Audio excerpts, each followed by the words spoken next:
तो आइए देखते हैं दोस्तों, जैसा कि आपको बताया गया था कि आपके जो व्यंजन होते हैं वो चार होते हैं: स्पर्श व्यंजन, अंतःस्थ व्यंजन, उसमें संघर्षी व्यंजन और संयुक्त व्यंजन। और यहाँ पर आपके सामने दिखाने जा रहा हूँ स्पर्शी व्यंजन, यानी स्पर्श व्यंजन किसे कहते हैं, वो क्या क्या हैं। व्यंजन वर्ण का, चा, टा, ता, पा वर्ग समूह में है, यानी कि का फार ये, चा फार ये, टा फार ये, ता फार ये, पा फार ये। और ये इसके सामने का जो होता है इसी को वर्ग कहते हैं भैया। देख सकते हैं का तो का वर्ग, चा तो चा वर्ग, टा तो टा वर्ग, ता तो ता वर्ग, पा तो पा वर्ग, मैंने सामने लिखा है। और उच्चारण स्थान पूछता है तो का वर्ग का उच्चारण स्थान कंठस्थ होता है, कंठय, यानी कंठ में क्या होता है, कंठ यानी गला होता है। चावर का उच्चारण तालु, टावर का मूर्धा, तावर का दांता या पावर का ओष्ठ। तो मैंने इसका सूत्र बनाया याद करने का कि कुल 25 वर्ण याद करने का सूत्र क्या है, KTM बाइक है और DH इसका सूत्र। डी फार दंत होता है, एच फार होस्ट होता है, के फार कंठ, टी फार तालब, यम फार मूर्धन। तो का फार कंठ, टी फार तालब, यम फार मूर्धन, डी फार आपका दंत हो गया, एच फार आपका होस्ट हो गया। तो क ख ग घ अंगा को जब कहोगे ना आप, तो गले पे ऐसे हाथ रखोगे तो वहां पर कंपन होगा, तो आप जान जाओगे क्या, क ख ग घ अंगा क्या है, कंठ है, यानी इसका उच्चारण स्थान क्या होगा, कंठ होगा। और जब च छ ज झ इया को कहोगे ना तो तालु, जीभ उठ करके आपकी जो जीभ का ऊपर का हिस्सा होता है उसे तालु कहते हैं, उस पर टच करेगी तभी जाकर इसका उच्चारण हो पाएगा, तो नहीं हो पाएगा। तो आप जान जाओगे क्या कि चा वर्ग किसका उच्चारण स्थान है, तालु का है।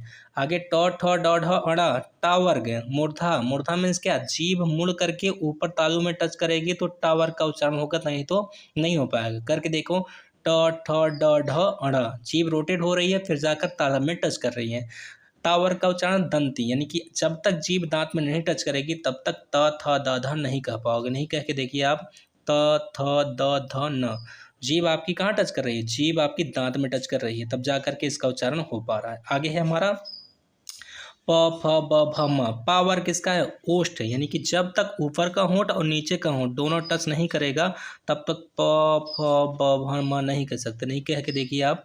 तो ऐसे आप याद रखेंगे कि व्यंजन का, स्पर्शी व्यंजन में जो आपके वर्ग होते हैं इसका उच्चारण स्थान क्या है, तो KTM DH ये हमारा सूत्र है, ये मनीष श्रीवास्तव का सूत्र है, याद करने के लिए बहुत अनिवार्य है। आप ऐसे भी आ सकते हैं कि फर कन, टी फर टालम, यम फर मूर्धन, डी फर टंत, यस फर ओष्ठ, तो KTM बाइक और DH आपका सूत्र। ओके भाई बहन, आइए आगे बढ़ते हैं, ध्यान से देखिएगा।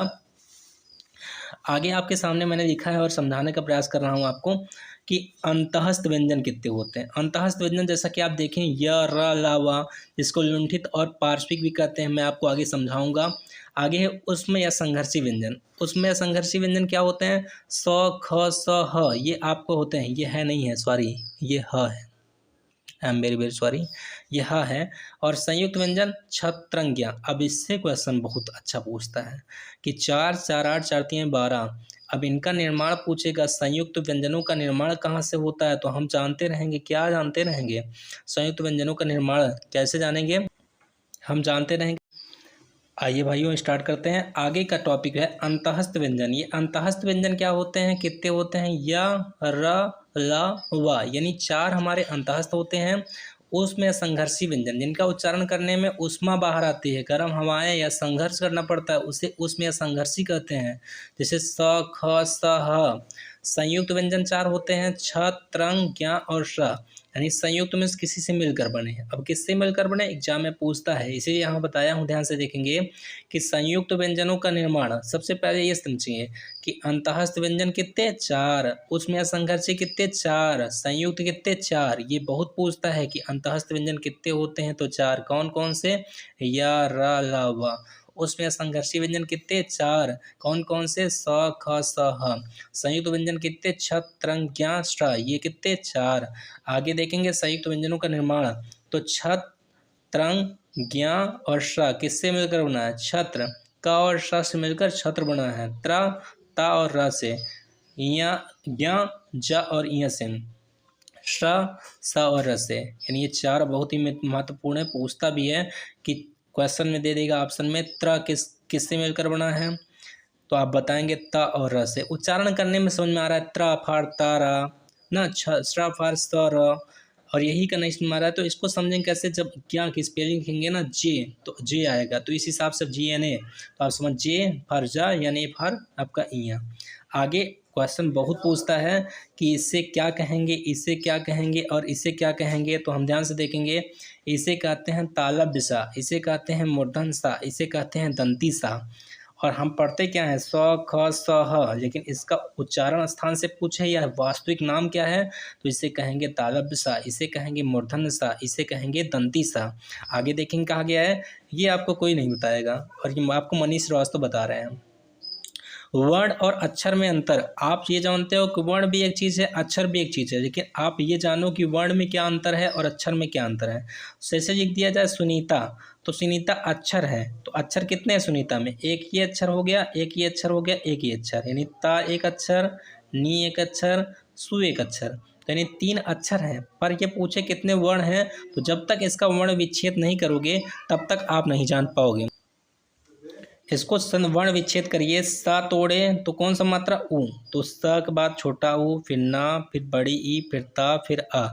अब इसको गिनोगे तो कितना हो जाएगा, 1 2 3 4 5 6, तो 6 कितने हो गए भाई बहन, 6 वर्ण हो गए।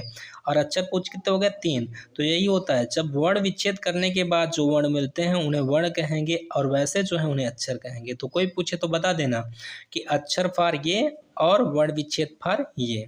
समझ में आया। आइए भाई आगे बढ़ते हैं भाई बहन, आइए आगे बढ़ते हैं भाई भाई बहन।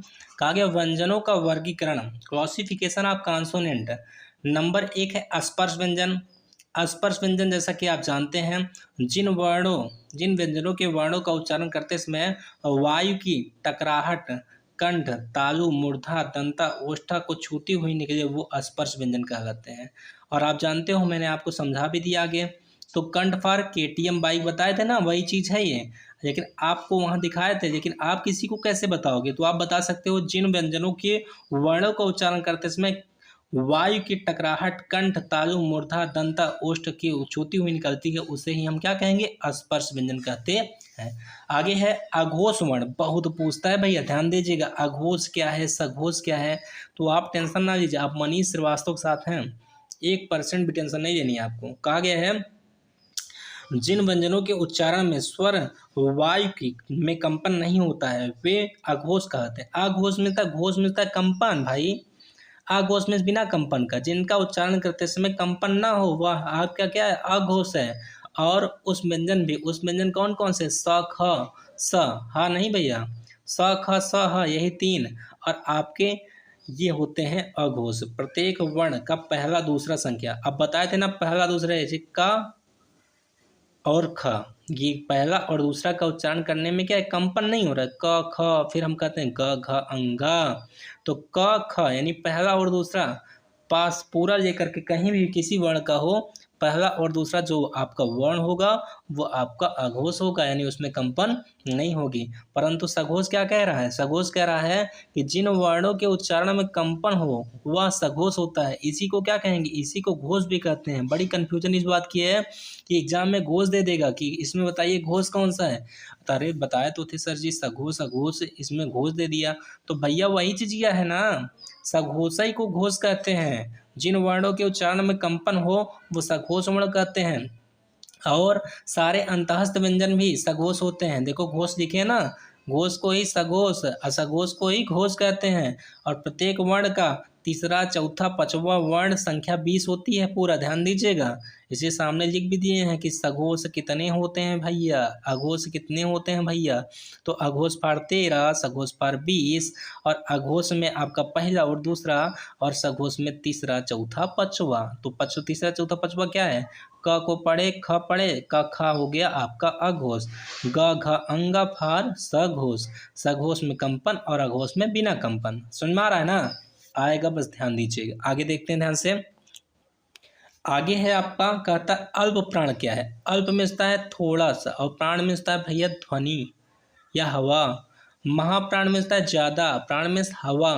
तो कहा गया है अल्प प्राण जिन व्यंजनों के उच्चारण में मुख से कम हवा निकले वे अल्प प्राण कहलाते हैं।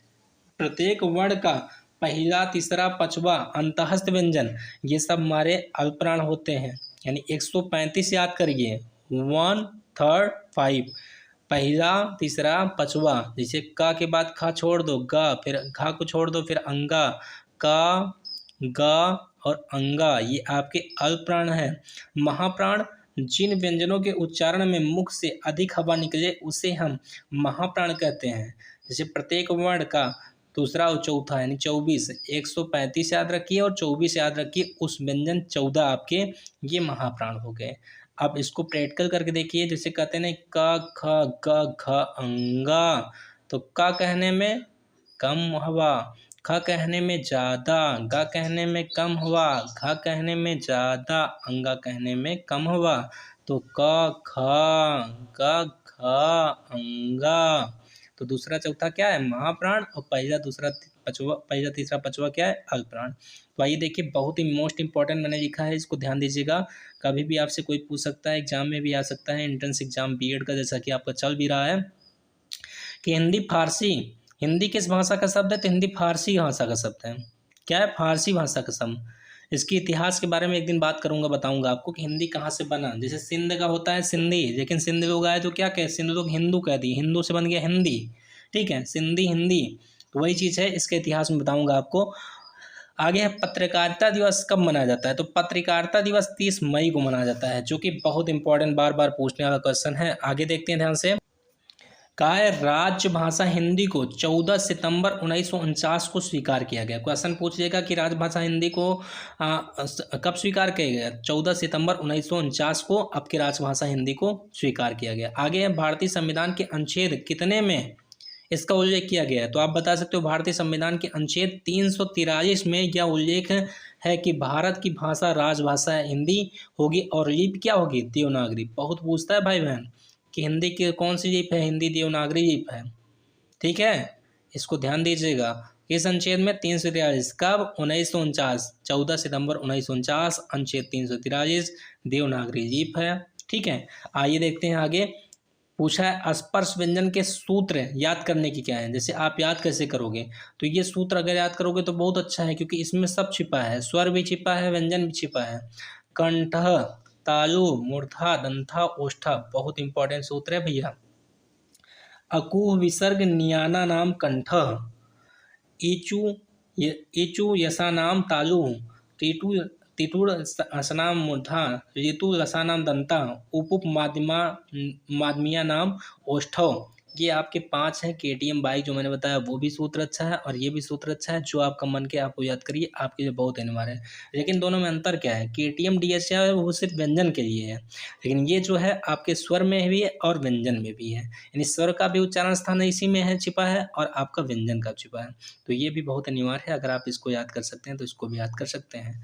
आइए आगे, बहुत ही इंपॉर्टेंट जो टॉपिक है, इतना टॉपिक अगर इतना आप समझ गए तो आप ज़िंदगी में बहुत आगे जाओगे। आपको आगे बढ़ने से कोई नहीं रोक सकता, या किसी भी एग्जाम में इसमें से क्वेश्चन बहुत ज़्यादा पूछता है। कुछ महत्वपूर्ण प्रश्न है। नंबर 1 है आगत ध्वनि किसे कहते हैं?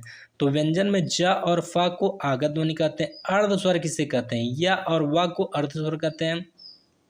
लुंठित व्यंजन किसे कहते हैं? तो र को लुंठित कहेंगे और ल को पार्श्विक कहेंगे। बहुत पूछता है भैया।